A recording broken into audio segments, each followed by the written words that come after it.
Eu poderia ter feito melhor. Não importa o quanto eu faça, nunca é suficiente. Se eu relaxar, vou perder o controle.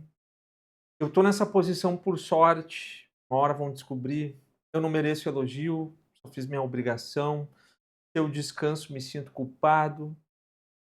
Se eu não for excelente, eu sou um fracasso. Alguns pensamentos que podem surgir em quem vive com a régua interna muito alta, que pode vir acompanhado de uma sensação de não ser bom o suficiente. Talvez tu te reconheças nisso ou conheças alguém que tem esse padrão. A impressão inicial pode até ser boa, afinal, a sociedade elogia quem se cobra, quem é exigente consigo mesmo, quem busca melhoria constante. O problema é quando essa autoexigência deixa de ser um motor e vira um peso. Ansiedade, sensação de insuficiência, dificuldade em descansar sem culpa, problema de sono, cansaço, diversos sintomas físicos ligados ao estresse. Nesse vídeo eu vou te mostrar como entender se essa autoexigência pode ser um traço da tua personalidade e o que fazer com isso, explicar porque ela impacta teu corpo e alimenta uma sensação de incapacidade que muitas vezes é irreal e te apresentar 5 passos simples para ajustar essa régua, deixando de ser o teu pior crítico, mantendo crescimento e responsabilidade. Se te interessa esse tipo de conteúdo, já deixa um like aí, te inscreve no canal, me ajuda. Isso ajuda para que eu produza cada vez mais conteúdo por aqui, tá bem? Vamos começar pela tua forma de funcionamento. No Big Five, que é o teste dos 5 grandes fatores de personalidade, tem 2 traços que ajudam muito a entender essa autoexigência. Um está ligado à organização, disciplina, compromisso com metas, cuidado com o que tu faz, e o outro está ligado à tendência a sentir com frequência e intensidade emoções como ansiedade, preocupação, culpa, tensão. Uma pessoa com um alto nível de responsabilidade e disciplina costuma levar a sério o que faz, se prepara, se dedica, é um ponto forte. Mas se essa mesma pessoa também é mais sensível a emoções negativas, tem medo de errar, de decepcionar, vergonha, a combinação pode empurrar essa autoexigência para um lugar quase impossível de alcançar, para algo utópico. Na prática, isso aparece como revisar 1000 vezes um trabalho que já está bom, sentir vergonha de qualquer deslize, ter dificuldade em dizer que já é o suficiente por hoje, hoje chega, não conseguir desligar esse alarme, essa autocobrança. Perfeccionismo é uma parte desse padrão, mas vai além. Está ligado às crenças que tu adquiriu durante a vida. Essas crenças costumam aparecer aqui na forma de regras internas. Eu não posso errar. Se eu não fizer mais do que o esperado, eu não tenho valor. Eu nunca faço o suficiente, o que é uma generalização, nós já vimos aqui, né? Se eu relaxar, vou desandar. Se eu não der conta de tudo, é porque eu sou fraco.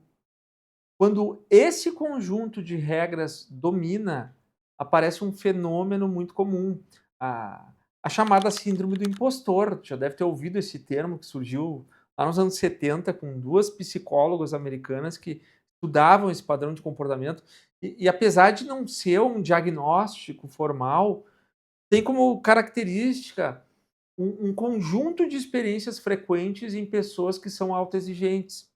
Dificuldade em reconhecer as próprias conquistas, sensação de que tu enganou os outros, que tu é uma fraude, que uma hora vão descobrir que tu não é tão bom assim, que tu não é tão capaz assim.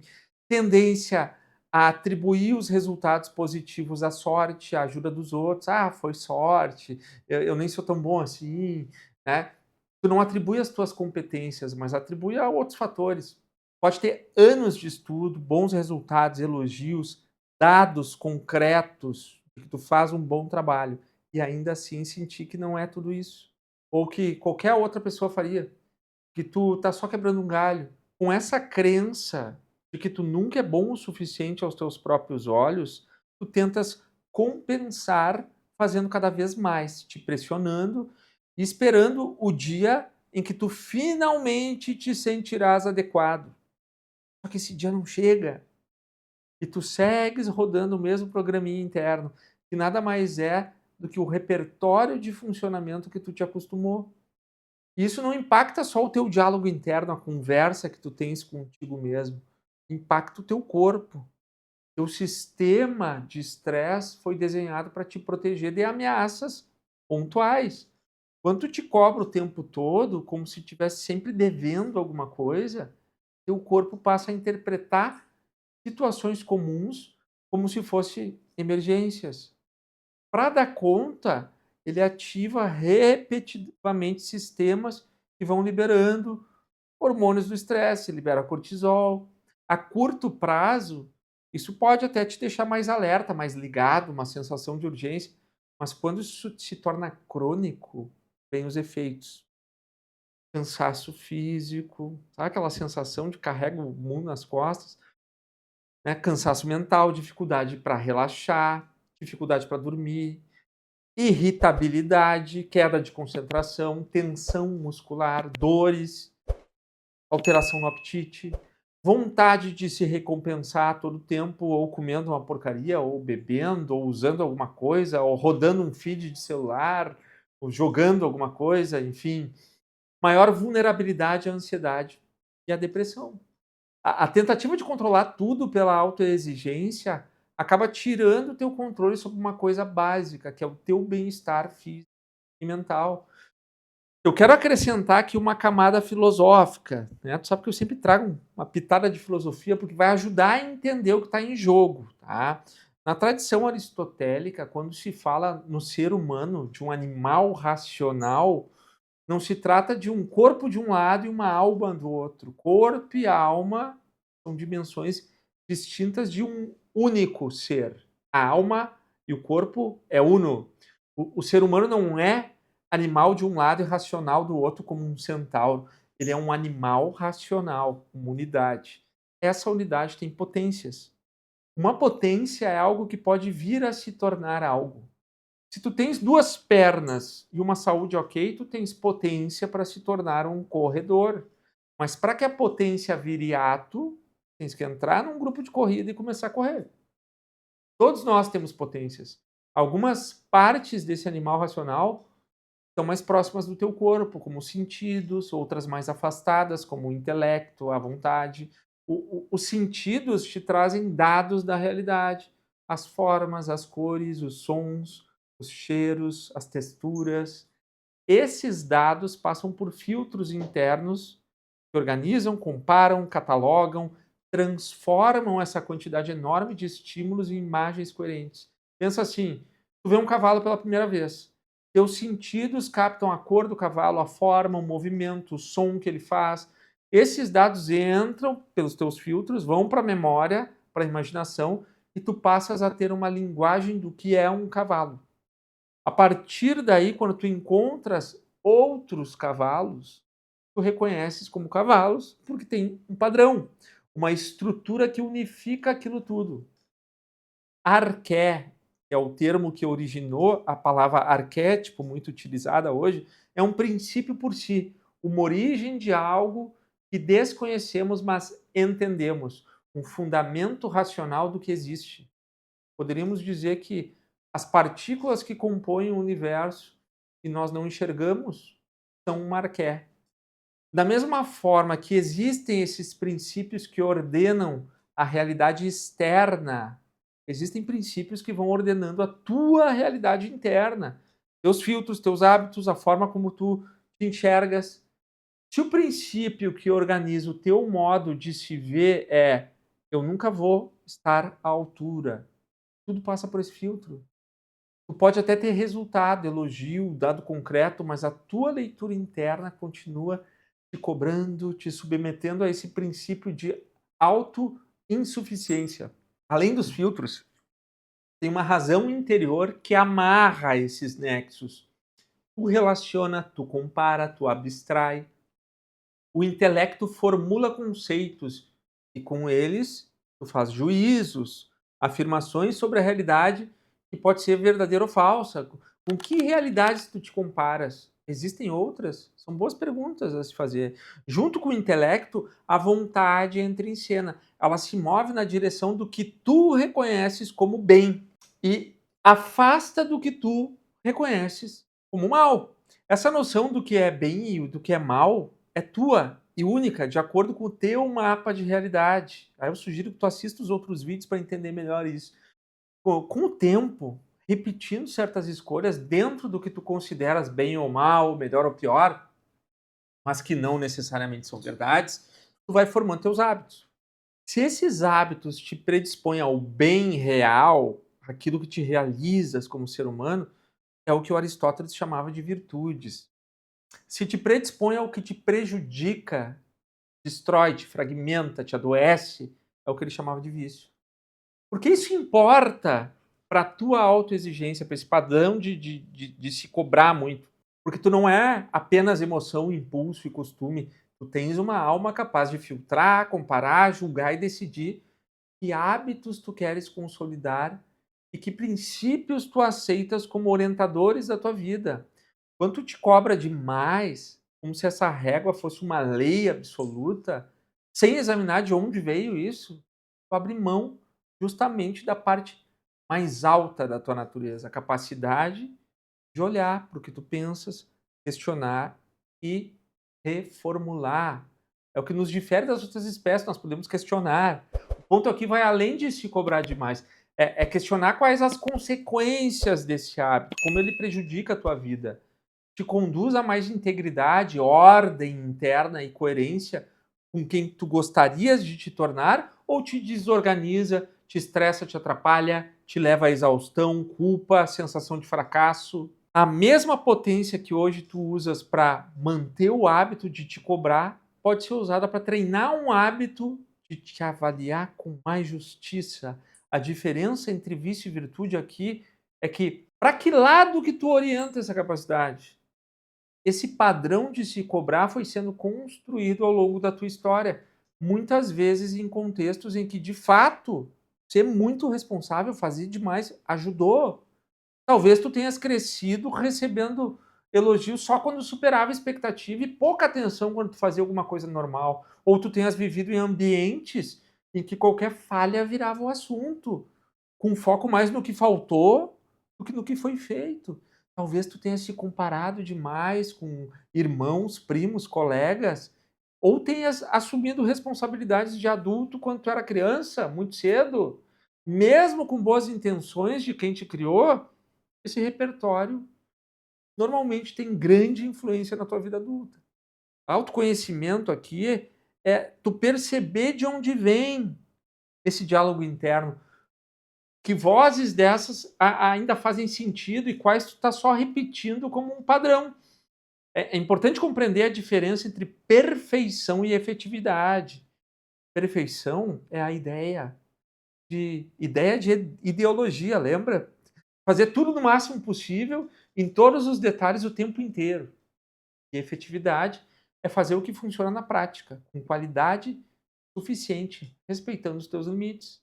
Na vida real, o que importa é se tu cumpriu o objetivo de acordo com os teus recursos. Se tu foste ético, se consegues repetir isso de forma sustentável, respeitando o que é saudável. Um trabalho que tu entrega toda semana com boa qualidade é mais valioso do que um trabalho sensacional, brilhante, maravilhoso. Isso tu só consegue fazer um pouquinho antes de entrar num burnout. É mais valioso e saudável ter frequência e consistência do que se exigir de uma forma doentia. E aqui entra a ideia da persuasão interna, que é a habilidade de te convencer a fazer o que é preciso, mesmo quando tu não tens vontade.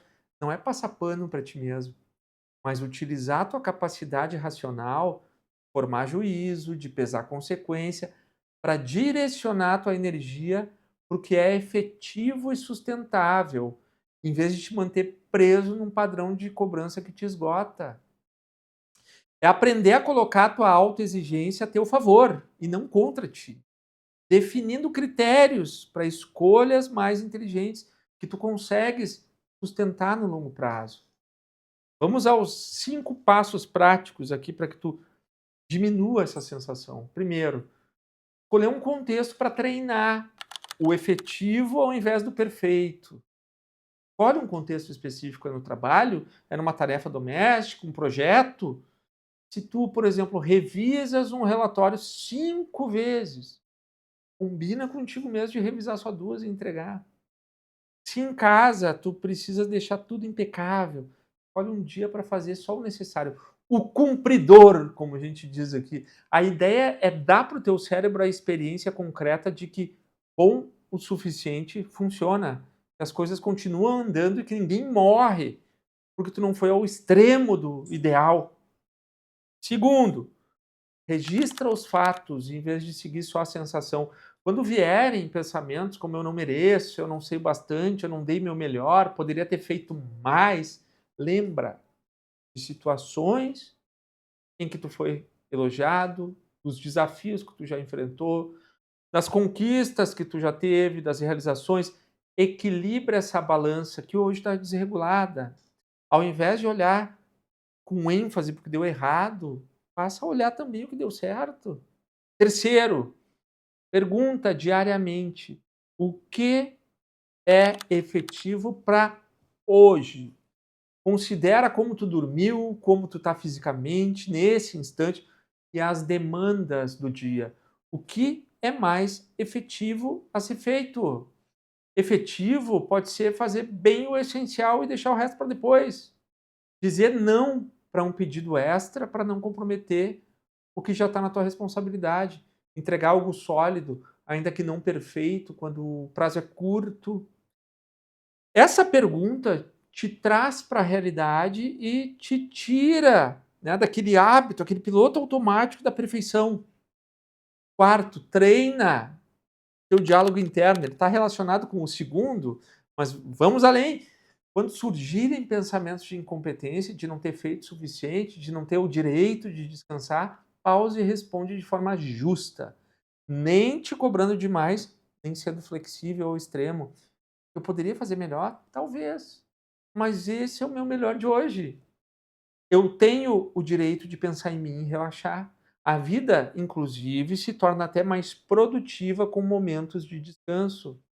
Quinto, liga a tua exigência a um projeto de vida sustentável.